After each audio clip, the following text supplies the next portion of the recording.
ನೀವೇನಾದ್ರೂ ಚಾಮುಂಡಿ ಬೆಟ್ಟಕ್ಕೆ back gate ಇಂದ ಹೋಗಿದ್ದೀರಾ? ಇವತ್ತು ಚಾಮುಂಡಿ ಬೆಟ್ಟಕ್ಕೆ ಹೋಗ್ಬೇಕು ಅಂತ ಅನಿಸ್ತು. ಬೆಳಗ್ಗೆನೆ ಎದ್ದು ಕಿಂಗೇರಿ ರೈಲ್ವೆ ಸ್ಟೇಷನ್ ಅಲ್ಲಿ ಟ್ರೈನ್ ಹತ್ತಿ ಹೊರಟೇ ಬಿಟ್ಟೆ. ನಾನ್ ಯಾವಾಗ್ಲೂ ಮೈಸೂರಿಗೆ ಟ್ರೈನ್ ನಲ್ಲೇ ಹೋಗೋದು. ಬೇಗನೆ ಹೋಗ್ಬೋದು. ಹಾಗೆ ಈ ತರ ಕಿಟಕಿ ಪಕ್ಕ ಕೂತು ವ್ಯೂ ನೋಡ್ತಾ ಮದ್ದೂರೊಡೆ ತಿಂತ ಆರಾಮಾಗಿ ಹೋಗ್ಬೋದು. ಮೈಸೂರು ರೈಲ್ವೆ ಸ್ಟೇಷನ್ ಅಲ್ಲಿ ಇಳಿದು ಅಲ್ಲೇ ₹1 ಕೊಟ್ಟು 58 ಸರ್ಕಲ್ಗೆ ಆಟೋ ಬುಕ್ ಮಾಡ್ಕೊಂಡ್ವಿ. ಬೈಕ್ ರೆಂಟ್ ತಗೊಂಡು ಸೀದಾ ಬೆಟ್ಟಕ್ಕೆ ಕೊಟ್ವಿ. ನನ್ ಕ್ಯಾಮ್ರಾ ಕಣ್ಣಿಗೆ ಕಾಣಿಸಿದ ಮೈಸೂರು ಇದು.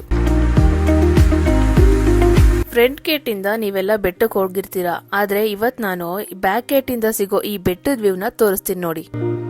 ಹಾಗೆ ಹೋಗ್ತಾ ನಂದಿ ನೋಡ್ಕೊಂಡು ಬೆಟ್ಟಕ್ಕೆ ಹೊರಟ್ವಿ. ಹೋಗೋ ಜಾಗದಲ್ಲಿ ಕಂಡಿದ್ ವ್ಯೂ ಇದು.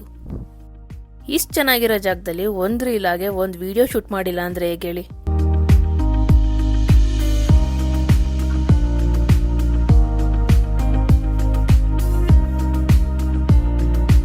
ಎಲ್ಲಾ ಶೂಟ್ ಮುಗಿಸಿ ಬ್ಯಾಕ್ ರೋಡ್ ಇಂದ ಮೇನ್ ರೋಡ್ ಬಂದ್ವಿ.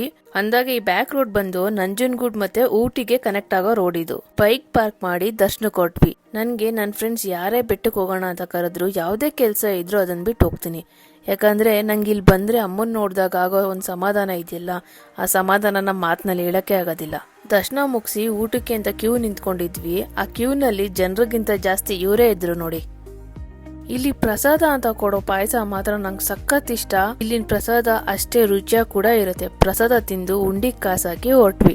ಅರಮನೆ ಝೂ ಅಂತ ಅಲ್ದೆ ಬರೀ ಅಮ್ಮನ್ ನೋಡಕ್ಕೆ ಬೆಂಗಳೂರಿಂದ ಮೈಸೂರ್ವರೆಗೂ ನೀವು ಕೂಡ ಹೋಗಿದ್ದೀರಾ? ಹಾಗಿದ್ರೆ ಕಮೆಂಟ್ ಮಾಡಿ. ಮತ್ತೆ ಇನ್ನೊಂದು ವಿಡಿಯೋದಲ್ಲಿ ಸಿಗೋಣ. ಹಾಗೆ ನನ್ನ ಸಬ್ಸ್ಕ್ರೈಬ್ ಮಾಡಿ. Thank you.